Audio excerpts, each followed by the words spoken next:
ಸ್ಥಾನಮಾನಗಳನ್ನ ಯಾವ ಗಂಡಸ್ ಕೊಡ್ತಾನಲ್ಲ ಅವನು ನಿಜವಾಗ್ಲೂ ಕೂಡ ಆ ಶಕ್ತಿ ದೇವತೆಯ ಆಶೀರ್ವಾದಕ್ಕೆ ಪಾತ್ರ ಆಗ್ತಾನೆ ಅನ್ನುವಂತ ಮಾತನ್ನ ಈ ಸಂದರ್ಭದಲ್ಲಿ ಹೇಳೋದಕ್ಕೆ ಬಯಸ್ತೇವೆ. ಯಾಕೆಂತ ಕೇಳಿದ್ರೆ ಪರಮಾತ್ಮನ ಕೊಟ್ಟಾನ ಅಂತ ಜಗನ್ನಿಯಾಮಕನಾದಂತ ಪರಮಾತ್ಮ ತನಗಾಗಿ ವರ್ಷದ ಒಂದು ರಾತ್ರಿಯನ್ನು ಇಟ್ಕೊಂಡಾನ. ಯಾವುದು? ಶಿವರಾತ್ರಿ. ಅದೇ ತನ್ನ ಧರ್ಮಪತ್ನಿ ಪಾರ್ವತಿಗಾಗಿ ಎಷ್ಟು ರಾತ್ರಿ ಅದಾವ? ಈಗ ಮುಂದೆ ಬರೋ ಹಬ್ಬ ಯಾವುದು? ನವರಾತ್ರಿ. 9 ದಿನ ಕೊಟ್ಟಾನ ಅಂದ್ರೆ ತಕ್ಕಡಿ ಯಾವ ಕಡೆಗೆ ಐತಿ ಹೇಳ್ರಿ? ಹೆಣ್ಮಕ್ಳದ. ಅದಕ್ಕೆ ತಾಯಿ ಆರಾಧನೆ ಬಹಳ ದೊಡ್ಡದು. ಅದಕ್ಕೆ ಜನ್ಮ ಕೊಡುವಂತ ಸಾಮರ್ಥ್ಯ ತಂದೆಗಲ್ಲ, ತಾಯಿ ಕೊಟ್ಟಾನ ಭಗವಂತ. ಈ ಅಂಗ ತಾಯಿದು 90% ಆಕೆ ತನ್ನ ಅಸ್ಥಿ ಮಾಂಸ ರಕ್ತ ಎಲ್ಲವನ್ನ ನಮಗಾಗಿ ದಾರಿ ಎರೆದು ಕೊಡ್ತಾಳ. ಈ ಜೀವ ಏನಿದ್ರು ಕೂಡ ತಾಯಿದು.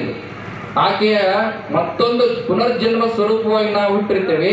ಅದಕ್ಕೆ ಹೆತ್ತ ತಾಯಿಯನ್ನ ತಂದೆಯನ್ನ ಎಲ್ಲ ಹೆಣ್ಣು ಮಕ್ಕಳನ್ನ ಗೌರವದಿಂದ ನೋಡಿದಾಗ ಮಾತ್ರ ಆ ಭುವನೇಶ್ವರಿ ತಾಯಿಯ ಆಶೀರ್ವಾದ ಸಿಗೋದಕ್ಕೆ ಸಾಧ್ಯ ಆಗ್ತದೆ ಅನ್ನುವಂಥ ಮಾತನ್ನ ಈ ಸಂದರ್ಭದಲ್ಲಿ ಅಪ್ಪಣೆಯನ್ನು ಕೊಡಿಸಿ ನಮ್ಮ ರಮೇಶ್ ಶಾಸ್ತ್ರಿಗಳವರು ಬಹಳ ಅದ್ಭುತವಾಗಿ ಈ ಚಕ್ರೇಶ್ವರಿ ಜ್ಯೋತಿರ್ವಿಜ್ಞಾನ ಸಂಸ್ಥೆಯನ್ನು ಸ್ಥಾಪನೆ ಮಾಡಿ ಆ ಮೂಲಕವಾಗಿ ಪುಣ್ಯಕೋಟಿ ಸಿದ್ಧಾಶ್ರಮದ ಒಂದು ಪವಿತ್ರ ಪರಿಸರದಲ್ಲಿ ಈ ಭುವನೇಶ್ವರಿ ಅಮ್ಮನವರ ಒಂದು ಶರನ್ನವರಾತ್ರಿಯ ಕಾರ್ಯಕ್ರಮದ ಅಂಗವಾಗಿ ಅದರ ಪೂರ್ವಭಾವಿಯಾಗಿ ಜಗದ್ಗುರು ಪಂಚಪೀಠಾಧೀಶ್ವರ ಸಾನ್ನಿಧ್ಯದೊಳಗೆ ಇಂಥ ಅದ್ಭುತವಾದ ಕಾರ್ಯಕ್ರಮವನ್ನು ಆಯೋಜನೆ ಮಾಡಿಕೊಂಡು ಬಂದಿದ್ದಾರೆ. ಬಹುಶಃ ಇವತ್ತು ನಮ್ಮ ಸಿದ್ದರಾಮ ಶಾಸ್ತ್ರಿಗಳವರು ಹೇಳಿದ ಹಾಗೆ 5,008 ಕುಂಭಗಳನ್ನ ಕೊಟ್ಟಂತ ತಾಯಂದ್ರ ಕುಂಭೋತ್ಸವ ಬಹಳ ಅದ್ಭುತವಾಗಿ ನಡೆದುಕೊಂಡು ಬಂದಿರತಕ್ಕಂಥದ್ದು. ಆ ಎಲ್ಲ ತಾಯಂದ್ರಿಗೂ ಕೂಡ ಆ ಶಕ್ತಿ ಸ್ವರೂಪಿಣಿಯಾದ ಜಗನ್ನಿಯಾಮಕನ ಪಾರ್ವತಿ ಪರಮೇಶ್ವರ ಆಶೀರ್ವಾದ ದೊರಕಲಿ.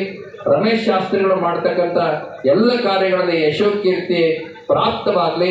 ಮುಂದಿನ ದಿನಮಾನಗಳಲ್ಲಿ ಇದಕ್ಕಿಂತ ಹೆಚ್ಚಿನ ಕಾರ್ಯಕ್ರಮವನ್ನು ನಡೆಸ್ತಕ್ಕಂಥ ಸಾಮರ್ಥ್ಯ ಅವರಿಗೆ ಪೀಠಾಚಾರ್ಯರಿಂದ ದೊರಕಲಿ ಅನ್ನುವಂಥ ಮಾತನ್ನ ಆಶೀರ್ವಾದ ಮಾಡುತ್ತಾ, ವಿಶೇಷವಾಗಿ ಈ ದಿನದ ಮುಖ್ಯ ಅತಿಥಿಗಳಾಗಿ ಮಾತೆ ಮಂಜಮ್ಮ ಜೋಗತಿಯವರೇ ಬಂದಿದ್ದಾರೆ. ಬಹುಶಃ ನಿಮಗೆಲ್ಲ ಗೊತ್ತದ, ಜಾನಪದ ಅಕಾಡೆಮಿಯ ಅಧ್ಯಕ್ಷರಾಗಿ ರಾಜ್ಯೋತ್ಸವ ಪ್ರಶಸ್ತಿ ಪುರಸ್ಕೃತರಾಗಿ ಬಹಳ ಅದ್ಭುತವಾಗಿರ್ತಕ್ಕಂಥ ಜಾನಪದ ಕಲೆಗಳ ಒಂದು ಸಂಗೀತ ಗಾರ್ತಿಯಾಗಿ ಆ ನಾಡಿನ ಗ್ರಾಮೀಣ ಸೊಗಡಿನ ಬದುಕನ್ನ ಕಲೆಗಳ ಮುಖಾಂತರವಾಗಿ ತೋರಿಸಿಕೊಡ್ತಕ್ಕಂಥ ಅದ್ಭುತವಾಗಿರ್ತಕ್ಕಂಥ ಒಬ್ಬ ಪ್ರತಿಭಾ ಅಂದ್ರೆ ಅದು ನಮ್ಮ ಮಂಜಮ್ಮ ಜೋಗತಿಯವರು.